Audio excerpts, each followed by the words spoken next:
साथियों, इस वीडियो में हम आपको बताएंगे आज पूरे महाराष्ट्र में महानगर पालिका का चुनाव खत्म हो चुका है। चुनाव शांतिपूर्ण तरीके से खत्म हुआ और तमाम पार्टियों की तरफ से जो अटकलें सामने आ रही थी, तमाम पार्टियों की तरफ से जो पूरी ताकत झोंक दी गई थी वोटर्स को लुभाने के लिए, अपनी पार्टी के उम्मीदवारों को वोट कराने के लिए, सारी चीज़ें अब खत्म हो चुकी है। आज शाम तक शांतिपूर्ण तरीके से महानगर पालिका का चुनाव हुआ और चुनाव खत्म होते ही कल यानी रात गुजरते ही सुबह से परिणाम आना शुरू हो जाएगा और सुबह के 8 बजे से जैसे ही परिणाम का आना शुरू होगा, साथियों हम एक एक करके वीडियोस के माध्यम से आप तक लाते रहेंगे इंशाअल्लाह और ख़बर को हम आप तक पहुंचाते रहेंगे कि आखिर कौन से वार्ड से कौन सी पार्टी का कौन सा उम्मीदवार चुनाव जीत रहा है और कौन चुनाव हार रहा है। ऐसे में साथियों, ऑल इंडिया मजलिस इत्तेहादुल मुस्लिमीन पार्टी 3 से 4 ऐसी जगह हैं जहां से तकरीबन 20 से 25 सीटें चुनाव जीत सकती है। सबसे पहले औरंगाबाद, नांदेड़, सोलापुर और मुंब्रा, इन तमाम जगहों में एमआईएम पार्टी का एक गढ़ बन चुका था और एमआईएम पार्टी के जो भी उम्मीदवार चुनावी मैदान में थे, इन तमाम उम्मीदवारों को ज़बरदस्त यहाँ से आज वोट मिला है।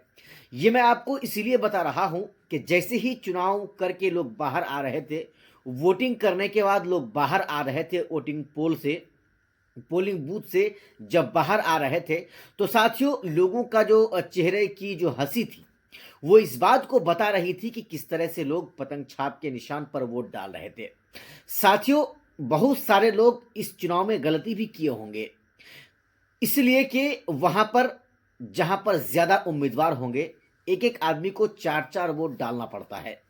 एक मशीन में भी, दूसरा मशीन में भी, तीसरा मशीन में और चौथी मशीन में लगातार 4 जगह वोट डालना इस बार पड़ रहा था लोगों को महानगर पालिका के चुनाव में। ऐसे में काफ़ी सारे लोग गलती कर चुके हैं, महिलाएं तो खास करके। अगर कोई शख्स ये सोचता है कि हम 2 किसी और को दे देंगे, 1 किसी और को दे देंगे, 1 किसी और को दे देंगे, तो साथियों आपकी वोट की गिनती किसी के पक्ष में नहीं होगी। यानी आप जिसको चुनाव जिताने की कोशिश करके वोट डालकर आए हैं, वो वोट आपका कोई काम का नहीं। यानी आप जिसको जिताने की कोशिश कर रहे थे, चाह कर भी आपका वोट जो है वो काम में नहीं आएगा। इसलिए साथियों, अगर किसी में 2 मशीन है तो दोनों जगह आपको एक ही शख्स को जो है चुनाव करना होगा या वोट डालना होगा। जिस शख्स को आप देख रहे हैं या देंगे, उसकी पार्टी का जो निशान है, उस निशान पर आपको दोनों ही मशीन पर उसी निशान पर दबाना होगा और तीसरी अगर कहीं मशीन है तो तीसरी मशीन में भी उसी निशान पर आपको दबाना होगा बटन। उसके बाद से जो है साउंड यानी अंदर से आवाज़ आएगी, तब जाकर आपका वोट जो है वो मुकम्मल होगा। तो कुल मिलाकर साथियों, यहाँ पर गलती तो इस बार हुई ही है, लेकिन खास करके औरंगाबाद, मुंब्रा, सोलापुर, नांदेड़, इन तमाम जगहों में एमआईएम पार्टी का बोलबाला रहा, एमआईएम पार्टी का दबदबा रहा और इंशाअल्लाह जब चुनाव की गिनती कल होगी तो आप देखेंगे, हम वीडियोस के माध्यम से आप तक पहुंचाएंगे खबरों को कि किस तरह से एमआईएम पार्टी के उम्मीदवार वहां पर चुनाव जीत रहे हैं।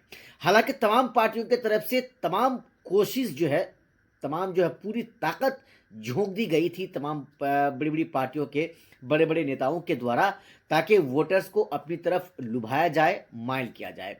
एमआईएम पार्टी जिस तरह से महाराष्ट्र में ही जब 2025 के दिसंबर महीने में जो नगर परिषद का चुनाव हुआ, उसमें जिस तरह से एमआईएम पार्टी को ज़बरदस्त कामयाबी मिली, उसको देखता हुआ ये अंदाज़ा लगाया जा रहा है कि इंशाअल्लाह एमआईएम पार्टी काफ़ी सीटों पर वहाँ पर चुनाव जीत सकती है।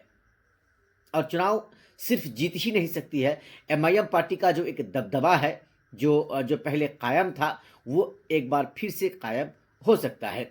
इम्तियाज़ जलील साहब चुनाव हार गए हैं, कोई बात नहीं है। इम्तियाज़ जलील साहब लोकसभा के बाद विधानसभा भी हार गए, कोई बात नहीं है। लेकिन जिस तरह से नगर परिषद का परिणाम आया चुनाव का, और फिर कल महानगर पालिका का जो है चुनाव का जो परिणाम सामने आने वाला है, इससे दोस्तों ये साबित हो जाएगी, इससे ये बात जाहिर हो जाएगी कि एमआईएम पार्टी महाराष्ट्र में नए सिरे से अपना गढ़ बना रही है, अपना जो कदम है उसको जमा रही है। और इसके साथ साथ जब 2029 में जब लोकसभा का चुनाव होगा तो इंशाअल्लाह फिर से आप देखेंगे कि औरंगाबाद से इम्तियाज़ जलील साहब सांसद बनेंगे और फिर से ओवैसी के साथ पार्लियामेंट में हिंदुस्तान के ज़रूर गरजेंगे।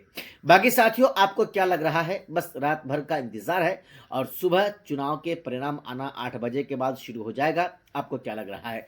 एमआईएम पार्टी को कितनी सीटों पर कामयाबी मिल सकती है? आप हमें हमारे इस वीडियो के नीचे कमेंट बॉक्स में लिख करके अपनी राय हमें ज़रूर बता सकते हैं या हमें ज़रूर बताएं।